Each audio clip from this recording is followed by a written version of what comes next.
ठिकाणी एका तरुणाचा मृतदेह आढळला होता. मात्र हा संपूर्ण अपघात असल्याचं सुरुवातीला दिसत होतं.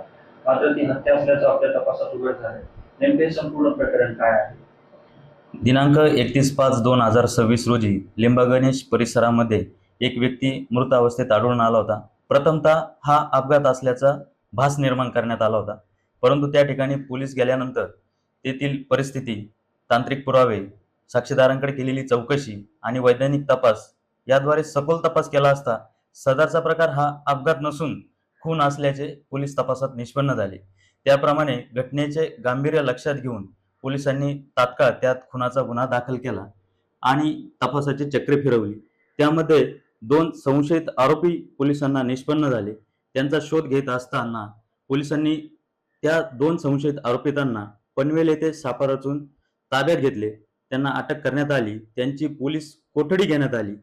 पोलीस कोठडी दरम्यान आरोपितांनी दिलेल्या माहितीवरून आणि त्यांचे मोबाईल CDR लोकेशन यावरून केलेल्या तपासामध्ये यामध्ये मैताच्या पत्नीचाही सहभाग असल्याचे निष्पन्न झाले.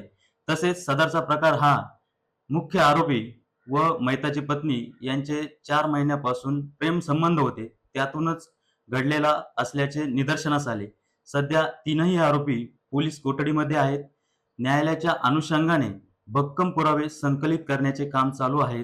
सदर प्रकरणामध्ये सदरचा प्रकार हा अत्यंत क्लिष्ट स्वरूपाचा होता. त्यामध्ये कोणताही ठोस असा सुगावा नव्हता, परंतु नेकनूर पोलिसांनी रात्रंदिवस तपास करून विविध पथके नेमून या प्रकरणाचा अल्पावधीतच उलगडा केलेला आहे.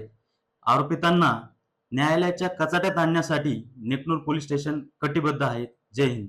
हत्या झाल्याच्या नंतर आरोपी आणि मयत व्यक्तीच्या पत्नीमध्ये पुन्हा संवाद झाला आणि हत्या झाल्याचं त्याने कन्फर्मेशन त्या पत्नीला दिल्याचं समजतं. नेमका हा खून झाला होता का सर? पोलीस कोठडीमध्ये आरोपितांकडे चौकशी करत असताना महत्त्वाचा पुरावा पोलिसांच्या हाती लागला. आरोपितांनी घटनेच्या दिवशी मैताच्या पत्नीसोबत सकाळपासून दीर्घकाळ मोबाईलवर संभाषण केलेले आहे. तसेच सोशल मीडिया इंस्टाग्रामद्वारेही त्यांचे दीर्घकाळ संभाषण झालेले आहेत. मृत्यूच्या अगोदर आणि मृत्यूच्या नंतरही त्यांच्यामध्ये एकमेकांमध्ये दीर्घकाळ संभाषण झाले आहे. त्यावरून पत्नीचा यामध्ये सहभाग असल्याचे पोलिसांना दिसून आलेले आहे.